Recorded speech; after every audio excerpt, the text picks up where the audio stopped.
कला दर्पण न्यूज। इंगळी तालुका हातकणंगले इथं सर्वपक्षीय शोकसभा दिनांक 28 जानेवारी रोजी सकाळी ठीक 9च्या दरम्यान महाराष्ट्र राज्याचे उपमुख्यमंत्री अजितदादा पवार यांच्या विमानाला अपघात होऊन त्यात त्यांचा मृत्यू झाला। ही बातमी वाऱ्यासारखी संपूर्ण महाराष्ट्रभर पसरली आणि महाराष्ट्र राज्यावर शोककळा पसरली। स्पष्ट वक्ता आणि धाडसी नेतृत्व, आर्थिक व्यवस्थापन मजबूत करणारे अर्थमंत्री म्हणून त्यांची ओळख होती। त्यांच्या अचानक जाण्यानं महाराष्ट्र घहिवरलाय। विविध स्तरातून श्रद्धांजली अर्पण करण्यात येत आहे।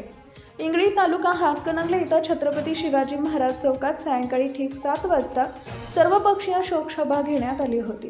या शोकसभेत अजितदादांच्या आठवणींना उजाळा देण्यात आला। 2 मिनिटांची स्तब्धता राखून सर्वपक्षीय नेते, कार्यकर्ते व ग्रामस्थांनी दादांना अश्रुपूर्ण नयनांनी श्रद्धांजली वाहिली। यावेळी कार्यकर्त्यांना शोक अनावर झाला। जिल्हा परिषद व पंचायत समिती निवडणुकीसाठी प्रचार सुरू होता, पण दादांच्या निधनाची बातमी समजताच इंगळी, चंदूर, पट्टण, कोडोली गणात सर्वपक्षीयांनी आपला प्रचार बंद ठेवून दादांना आदरांजली वाहिली।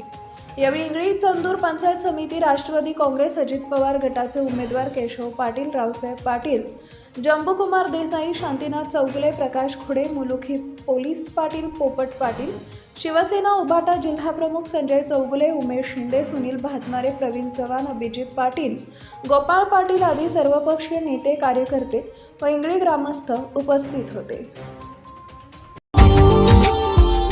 Subscribe now and press the bell icon. Never miss an update.